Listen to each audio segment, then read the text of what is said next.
প্রথমে rocket app log in করে নিতে হবে।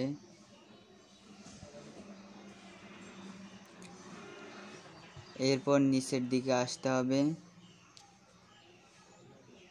এবং নিচের দিকে এসে মোর অপশনে ক্লিক করতে হবে। এরপর আদার অপশনে ক্লিক করতে হবে। এরপর যে প্রতিষ্ঠানের ফর্ম ফিল আপ করতে ইচ্ছুক সেই প্রতিষ্ঠানের কোড লিখে সার্চ দিতে হবে।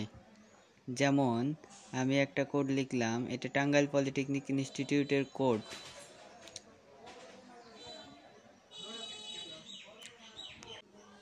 অথবা কোনো কোড জানা না থাকলে নিচে রোল করে সেই প্রতিষ্ঠানটি খুঁজে নিতে হবে।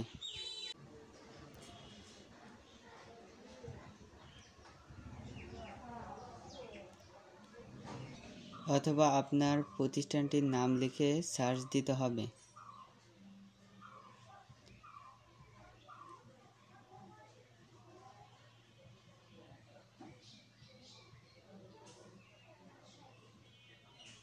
এরপর স্টুডেন্ট আইডি দিতে হবে। উক্ত অ্যাকাউন্টটি নিজস্ব হলে তাহলে সেলফি থাকবে, অথবা অন্য কারো হলে আদার অপশনে ক্লিক করে সেই নাম্বারটি দিতে হবে এবং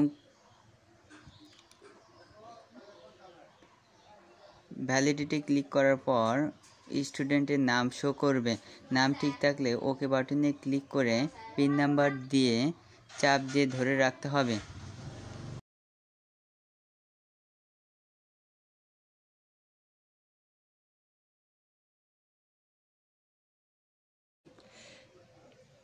এরপর সতর্কতার জন্য রিসিপ্ট অপশনে ক্লিক করে রিসিপ্টটি ডাউনলোড করে নিতে হবে, যাতে পরবর্তীতে কোনো সমস্যা না হয়। ভিডিওটা ভালো লাগলে লাইক এবং সাবস্ক্রাইব করে আমাদের সাথে থাকবেন।